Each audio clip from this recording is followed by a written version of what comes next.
তো গাইজ যে ভাবতেও কেমন লাগছে যে ১ মাসেরও কিছু কম আমার এই কলেজে টিউশন পড়া। আর সামনেই হচ্ছে 6 সেমের এক্সাম, তাই কলেজও শেষ আর টিউশন লাইফও শেষ। তাই এই কিছুদিন টিউশন কামাইয়ের কোনো প্রশ্নই নেই। তাই সকালে উঠে চলে গেছিলাম ১ম এ পড়তে, তারপরে পড়তে আসার সময় একটু ব্যাংকে কাজ ছিল, তাই ব্যাংকে চলে গেছিলাম সেই কাজটা সারতে। তারপর অ্যাজ ইউজুয়াল আমি বৃষ্টি মাথায় করে নিয়ে চলে এলাম বাড়ি। আর সারাদিন কিন্তু বৃষ্টি সেটা সন্ধ্যেতেও থেমে থাকেনি। গাইস, সকাল থেকে চলছে বৃষ্টি, মানে যা খুশি তা, মানে সকাল থেকে প্রচুর বৃষ্টি লেগেই আছে। তো এখন ঠান্ডা ওয়েদার আছে, তাই আমরা ভাবলাম একটু মোমোর দোকানে যাই, মোমো খাবো। মুখটা অন্ধকার আসছে আমার জীবনের মধ্যে প্রতিবারই বলি। তো এখন দেখি মোমোর দোকান খোলা আছে নাকি, মোমো খেতে যাবো। যাক বাঁচা গেল, শেষমেশ মোমোর দোকানটা কিন্তু খোলা পেয়েছি।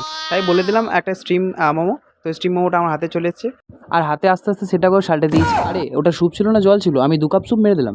আর আজ চলে এলাম তাড়াতাড়ি দোকানে অনেকগুলো অর্ডার ছিল, তাই চলে এলাম অর্ডারগুলো সারতে।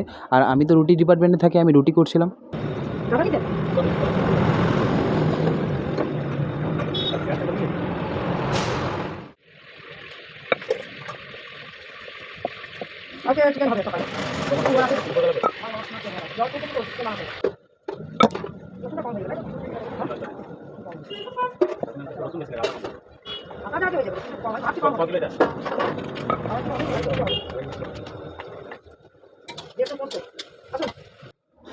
কেমন হয়েছে গোল গোল ফুলকো রুটি?